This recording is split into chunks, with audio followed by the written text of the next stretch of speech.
E aí, meus amigos, como é que vocês estão? Bora falar sobre Flamengo e Chelsea, esse jogo espetacular onde o Flamengo colocou o Chelsea na roda. A verdade é essa, meus amigos. O Flamengo não se intimidou e meteu foi 3 e cabia mais.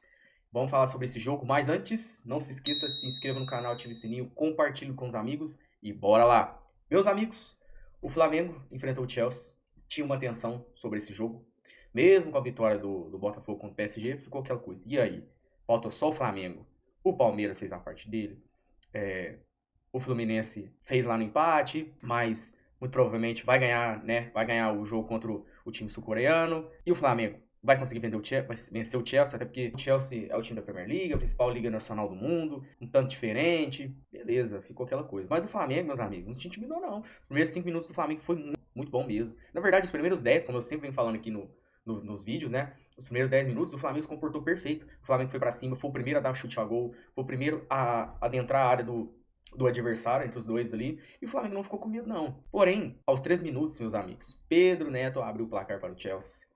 E aí ficou aquela coisa. E agora? O Flamengo vai conseguir, vai saber se comportar? O Chelsea vai pra cima? Cara, foi num lance tão bobo. Assim, um lance de nervosismo do Wesley, que eu vou mostrar pra vocês aqui. O Wesley, meus amigos, ele tinha algumas possibilidades, tá? E ao invés de tocar aqui, eu não lembro quem era esse aqui, não dá pra saber qual jogador que era essa foto que eu printei, então fica ruim a qualidade. Ele poderia ter mandado aqui, né, nessa área aqui, ó. Ele teria dois jogadores para receber a bola, ele poderia dar um chutão, e ele poderia virar pro lado esquerdo, tinha mais 12 jogadores também. Mas, meus amigos, esse é aquele momento que você fica nervoso. Um campeonato de tão importância, num jogo tão importante, você fica nervoso e eu não vou julgar o Wesley, não. Apesar que eu xinguei ele pra cansar, a maioria dos flamenguistas lá, amigos meus, também xingaram.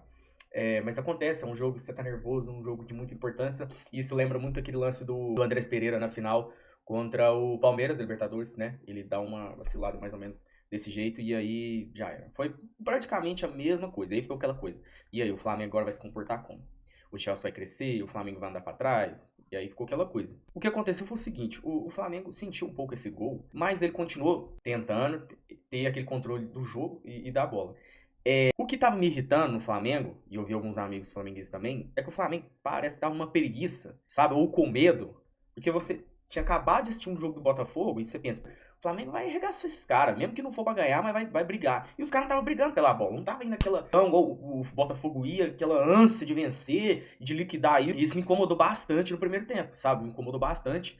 Mas o Flamengo ficou ali, sabe? Aí foi, intervalo e tal. E aí veio o segundo tempo, o Flamengo veio do mesmo jeito que começou o primeiro e teve algumas alterações.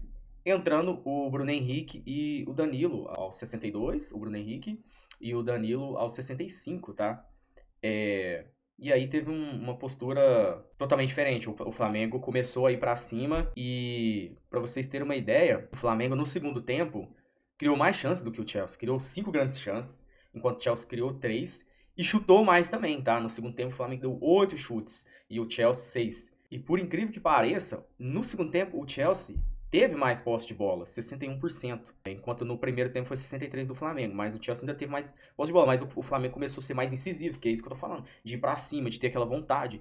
E aí, cara, mudou. Aí as coisas se alternando, e depois o Bruno Henrique, que entrou e fez o gol. E aí empatou e incendiou. E aí foi até engraçado, cara, que um amigo meu pegou e falou, ó, se empatar, agora empatou, né? Ele falou, deixa, agora empatou. Dá pra virar e fazer 3, hein? Aí eu falei, ah, não é possível. Aí, meu amigo, o Flamengo começou a ir pra cima, começou a pressionar e até que conseguiu o segundo gol. E aí, meus amigos, ficou fácil. O Flamengo começou a dominar o jogo. E aí já era.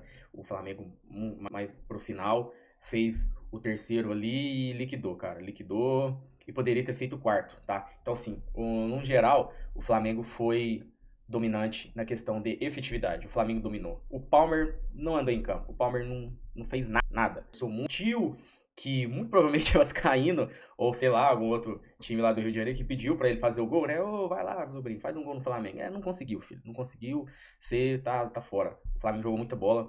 Parabéns ao Wesley, que excelente recuperação. Eu achei que o Felipe Luiz ia sacar ele, mas não, se recuperou e jogou muita bola, cara. O Wesley se recuperou dessa entregada aí, mas jogou muita bola e o Flamengo, cara, palmas. Parabéns, 3-1 ficou barato porque cabia o quarto gol tranquilamente. E põe, assim, o futebol brasileiro lá em cima. Ó, vencemos o campeão da Champions, né? E o time da campeão francês, né? Vencemos também o campeão da Premier League. Então, assim, é um impacto muito grande, cara, pro futebol brasileiro. A gente chegou com os dois pés na porta. O Flamengo, sim, cara, muito dominante, cara. E isso foi ótimo pra mostrar pra eles que a nossa liga não é fraca, como eles dizem, não é abaixo. O problema da nossa liga é amado, calendário muito extenso. Nós não temos as estações tão bem definidas, assim, se influencia. Você joga no frio, você joga no calor extremo, depois você joga na temperatura amena, a chuva aqui é muito forte, né? Então, assim, não dá pra jogar bonitinho, midiático, bacana, tudo ao seu favor, igual na Europa. Mas nós conseguimos, nesses mesmos requisitos de ter um futebol vistoso, jogar de igual. E nós temos, sempre que eu tô falando, nós temos muito menos recursos do que eles. E estamos em pé de igualdade. Bastou um pouquinho, 30% de pé de igualdade, e estamos mostrando. Nós somos os melhores. Somos. Coloquem nossos times nos mesmos requisitos aí que os europeus jogam: gramado, temperatura, ambiente e grana. Mas nem grana, porque sem grana nós já estamos dando um pau neles. Meus amigos, não ia ter jeito. O futebol europeu tem chance conosco, a verdade é essa. E parabéns ao Flamengo. Excelente e perfeito jogo. Nunca na minha vida imaginar um clube brasileiro vencendo o europeu e vencendo bem, tá? E vencendo bem. Porque assim, o Botafogo venceu o PSG, venceu bem, mas não foi dominante. O Flamengo venceu bem e foi muito dominante. Entendeu? Então, assim, ótimo resultado. O Flamengo merece aplausos e que isso fique para a história. Entendeu? E aí sim, meus amigos, vamos curtir mais o Mundial. Vai ter mais vídeos. Nós vamos falar aqui sobre os principais jogos. Alguns jogos talvez eu não vou comentar, porque tá sendo muito rápido, não tá dando tempo. Eu deveria ter gravado esse vídeo ontem, tô gravando hoje. E é muito rápido, tá? Então, assim, qualquer coisa vocês comentam aí, algum jogo que vocês querem que eu fale. Mas, assim, os principais jogos eu vou comentar, pode ficar tranquilo. E não se esqueça, se inscreva no canal, compartilhe com os amigos. Valeu, até a próxima.